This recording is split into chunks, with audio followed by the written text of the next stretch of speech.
नमस्कार, मैं हूं माही सिंह और आप देख रहे हैं नेक्स्ट नाइन न्यूज। बीते लोकसभा चुनाव में पल्लवी पटेल को बड़ा झटका लगा था। 22 प्रत्याशियों को मैदान में उतारती हैं और वो जीत नहीं दर्ज कर पाती, न एक भी सीटें निकाल पाती हैं। वहीं अखिलेश यादव के साथ गठबंधन में रहती हैं, पीडीए का मोर्चा चलाते हुए नजर आती है। लेकिन जब अखिलेश यादव को क्रिटिसाइज करती हैं और उनकी पार्टी छोड़ देती हैं, तो पीडीएम के मोर्चे पर काम करने लगती है। पीडीएम में पिछड़ा दलित और मुस्लिम वर्ग आता है।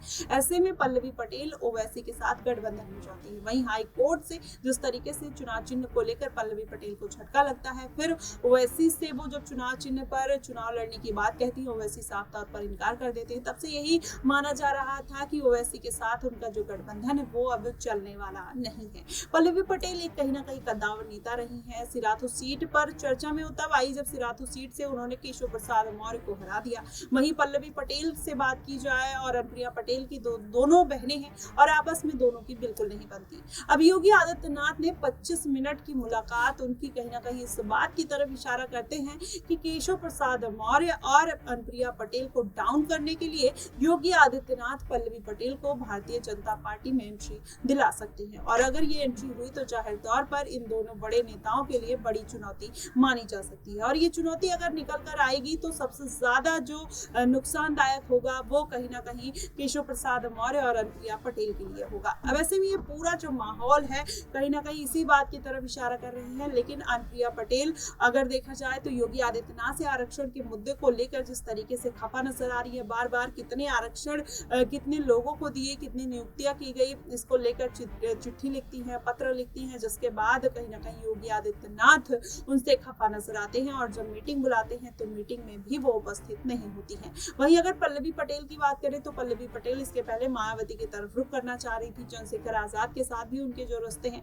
काफी बेहतर माने जाते हैं। तो ऐसे में देखना दिलचस्प होगा कि आखिरकार पल्लवी पटेल का जो रुझान है वो किस पार्टी की तरफ है। जाहिर तौर पर जिस पार्टी में उनको ज्यादा फायदा लगेगा पल्लवी पटेल उसी की तरफ रुख करते हुए नजर आएंगी। वहीं योगी आदित्यनाथ केशव प्रसाद मौर्य और अनुप्रिया पटेल को लेकर जिस तरीके से अभी फंसे हुए हैं तो वो तो चाहेंगे कि पल्लवी पटेल बीजेपी में शामिल हो जाए। अब ऐसे में यही बातें निकल कर आ रही हैं कि पल्लवी पटेल का जो रुझान है वो बीजेपी पार्टी की तरफ है, क्योंकि बीजेपी पार्टी का जो जनाधार रहा है, जो पार्टी जीतने का, जो चुनाव जीतने का एक रेशियो रहा है, कहीं ना कहीं वो पल्लवी पटेल को अट्रैक्ट करता हुआ नजर आ रहा है। ओवैसी के साथ गठबंधन में जाकर उन्होंने देख लिया, अखिलेश यादव के साथ गठबंधन में जाकर देख लिया, तो कहीं ना कहीं अब वो भारतीय जनता पार्टी के साथ अगर गठबंधन करती है तो अनुप्रिया पटेल की तरह वो भी पार्टी में एक कहीं ना कहीं मजबूत स्थिति में आ सकती हैं। और मुझे लगता है कि और ये जनता को भी यही लगता है कि पल्लवी पटेल इसीलिए भारतीय जनता पार्टी का साथ लेती हुई नजर आ रही हैं कि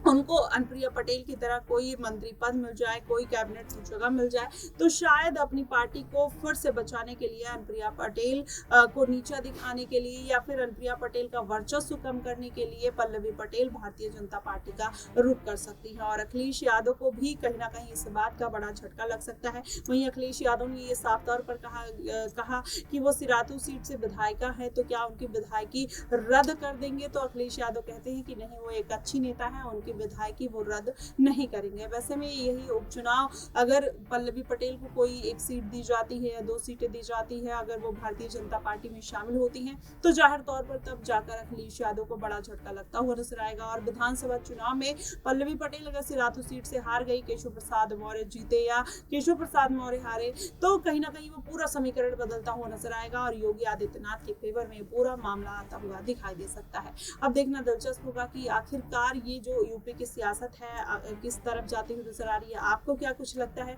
कि इस बार किसका पल्ला भारी है और इस बार के उपचुनाव में भारतीय जनता पार्टी और अखिलेश यादव कितनी सीटें जीत पाएंगे? आप हमें कमेंट बॉक्स में जरूर बताइएगा। फिलहाल के लिए बस इतना ही। देश और दुनिया की तमाम खबरों के लिए हमारे साथ बने रहिएगा नेक्स्ट नाइन न्यूज में।